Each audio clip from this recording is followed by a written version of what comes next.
What's going on, guys? It is raining outside and I'm going to jump straight to the topic of this video, which is welds, weld qualities, and the different types of welds that you use for different types of applications. Hang tight, I'll be right back.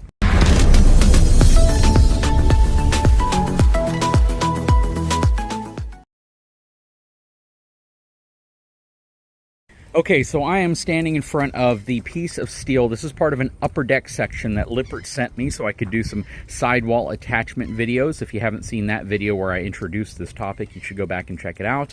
You can see that this is a 2 by 8 by 1/4 inch thick structural piece of steel, boxed steel, that is used in the upper deck section of a fifth wheel, basically what the sidewall attaches to.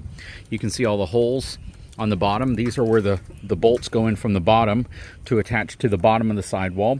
And then these are your side lag holes right here where lag bolts might go in from the inside into the sidewall as well. I would probably say, depending on the thickness of the sidewall and what they're biting into, these are more optional, of course, than these. Now, anytime I point out anything Lippert related, every keyboard welder and probably genuine welder comes out of the closet and they start saying, look at those welds. It's a cold weld, it's a bubblegum weld. There's no way that weld has proper penetration. It's just the worst thing I've ever seen. And the fact is, I don't know if I have ever personally or even really found something. I probably could search somewhere to find one where this flange has disconnected from the bottom of this tube because of a weld. I haven't found one yet. Send me a picture if you see one. I know I'll probably get tons of links to videos showing other weld failures, but this is the area I'm specifically talking about. Now, the reason why I point this out is because in many of the videos, people point out what they consider to be a poor weld or a cold weld or a non-penetrating weld or whatever type of bad weld they see. There's typically lots of shadows and you really can't see what the weld looks like. Right here, we don't have too many shadows. Looking at the weld, I don't know. I mean, I'm not a welding inspector, but it looks like a good weld to me, being the not welder I am. But I'm sure, again, there's a lot of folks out there who are welders who watch this. Whether or not you're a welder simply because you've watched enough YouTube videos to see what an amazing weld looks like, which we'll show you one in a second, one that I perceive as an amazing weld. But to me, this looks good. The question I have for folks, and this is mainly for welders who do it as a profession where they are welding something to an engineered specification. Not the folks who are hobbyists that might weld, you know, gussets all around their barbecue pit, or they might do some fabrication where they're doing some welding and they're like, it needs a gusset there, it needs a gusset there. You know, that is a different type of welding. That is usually so overkill where you are wanting something to be so structural to the sense that you feel it needs to be that structural versus something that's engineered, like a bridge or like a building, skyscraper, something like that, or even like a steel building where there are certain requirements from an engineering standpoint. Now, the question I have for you here is, whenever you are welding to that level of engineering, where again, you have an engineered plan that says you need to weld here, here, here, and here, and it's not continuous, why is that the case? I did some searching. It's really nice to know that Google will pretty much provide you almost every answer you're looking for, typically redirecting you to a Reddit page where somebody has answered the question 1,000 times, typically a very, very simple answer and then a very complex answer, and that's what I found here. I found a lot of folks who gave very complex answers as to why this type of welding is necessary for this type of application versus a continuous weld.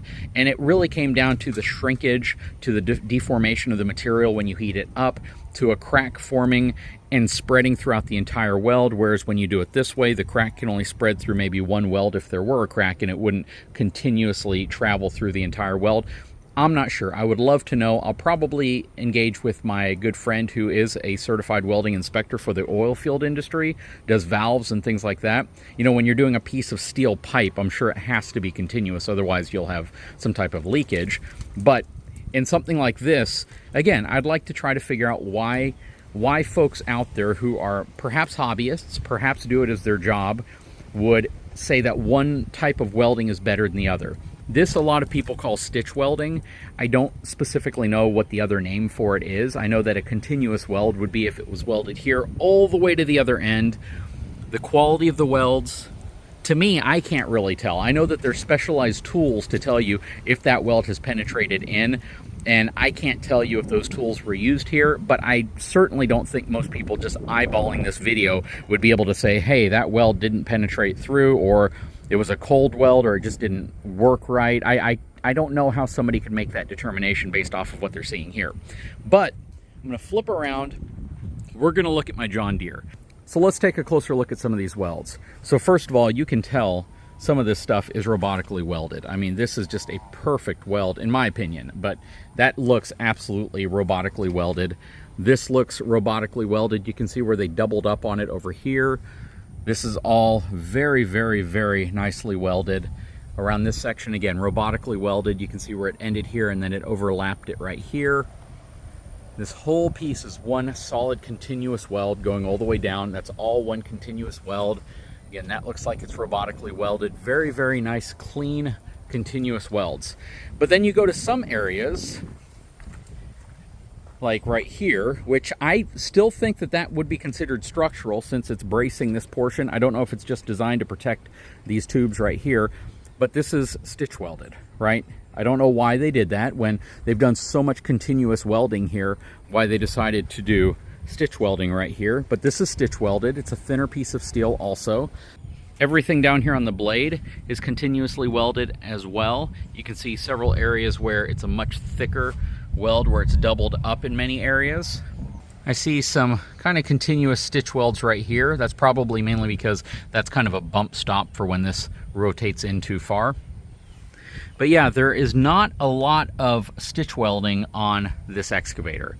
And I would kind of expect it to be that way. You don't want any chance, just like an RV really, you don't want any chance something's gonna fail, but the amount of automation that goes into welding all of this is pretty dang extreme. Now looking at this Gen Y product right here, again, a lot of continuous welds going all the way around. There's a couple areas where it's not really a stitch weld, it's this front plate right here. It's I guess more for their logo. But a lot of continuous welds. Almost every area you're looking at is a continuous weld. I don't know if it's hand welded or if it's a robotic weld, but this thing absolutely has a bunch of really, really tough looking welds on it. Now looking at my dump trailer, there's a mixture of both. There's a lot of continuous welds like that. There are a lot of areas where there's stitch welds, like right there, right there, right there. Typically around the frame section. That's what I'm noticing. The frame itself gets most of the stitch welds. And then when you look at some other areas, there's another stitch weld. There's some areas that can be kind of deceiving because I see this a lot in all industries, including on the John Deere, and I can show you that in a second. But there's areas where that's a continuous weld, stitch weld. Like here, where that looks like it's a continuous weld, but it's actually a sealant material. So that's like a silicone material that's been painted over. Stitch weld, stitch weld. And this is typically how you see most trailers. Like if you look at Diamond C, if you look at PJs, if you look at a lot of trailers, even commercial trailers, you'll see a lot of stitch welding, but then you'll also see a lot of continuous welds as well. So I'm not the engineer behind any of this stuff, so I can't tell you which one is the better type of weld, and if you should always do a continuous weld or stitch welds are perfectly fine. Continuous weld right there. Continuous weld right there, stitch weld, stitch weld, stitch weld. What determines the need for a continuous weld, and why are so many products put together with stitch welds? Is there a true benefit of always going with a continuous weld, or do you introduce the chance that you could have a crack that forms in part of your weld, and because it's all connected, it can crack all the way across? I don't know. I'm going to engage with again, my buddy who is a professional welding inspector and welder, and I'm going to see what he tells me. Anyways, guys, I'd love to know your thoughts. And this is what I was telling you about earlier. If you look at this, it looks like it's welded, but it's not. It's actually a sealant material that's been painted over right there. Same with this area right here, above that. And I saw one other area where it was the same thing, but I can't locate it again right now.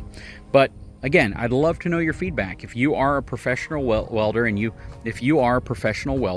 you work on stuff that's both fabricated for yourself as well as things that are engineered and they're designed to be welded a certain way, you know, I can't imagine that this type of welding is because a welder on the line was like, this is how I'm going to do it. I can imagine that there's a specification to where everything needs to be welded to meet a certain engineered compliance standard or certain industry standard, and I would love to know a little bit more about this. And I want to throw this one out on a video before I do a tremendous amount of research, for the one simple fact that I want everyone to go on this journey together with me to understand the difference, why they're done a certain way, if one is truly inferior to another. But one thing again, I've noticed, I have not seen personally, and I haven't searched a ton, but I have not seen any instance where this flange right here has detached from this beam. I just haven't seen it. I've seen instances where the sidewall detaches from this. I've seen instances where other issues have occurred, but I've never seen an issue where these welds are the reason why this piece right here is no longer attached to this piece. And from what I can see, it appears to be welded properly. Now, if I could flip this over, this thing is insanely heavy. There's probably going to be more welds on the back side, which there are. So you got another weld here, another weld here, another one there, and another one there. So it's welded on both sides. As far as, you know, what the weld looks like, going super deep. I know a lot of folks really care how close you get with the camera on a weld, and this weld is wet, by the way, so just keep that in mind. There's a little tack weld right there. There's another one right there, and that's probably just to hold this in place until they can do these longer welds. Again, love your feedback. Leave a comment below, and if you are a professional welder, list your credentials. List what you know about welding versus somebody who says, you know, my 3-year-old can weld better than that. Well, I'm sure a lot of 3-year-olds can weld better than that if that's all they've been doing, and they've been trained on doing that, and they're doing it for one item that they might be building, you know, once a month. But when you pump out this many frames, you know, I'm sure there will be inconsistencies. I'm sure there can be issues. But you know what would be interesting to me is if a continuous weld is better, would it make sense for Lippert just to pony up the funds to get a robotic welder to at least do these long runs like this? Just so there's the perception, even if it's not needed, but there's the perception that it's being overbuilt. Anyways, guys, I sure hope you enjoyed this video. We got a lot of projects coming up, especially with this. I'm actually going to be engaging with another YouTuber to possibly do some collaborations here as well, because he has a lot more expertise in trying to fix and mend sidewall attachment. Guys, if you haven't had a chance, please take a moment, subscribe to the channel, give me a thumbs up, and we'll talk to you again very soon.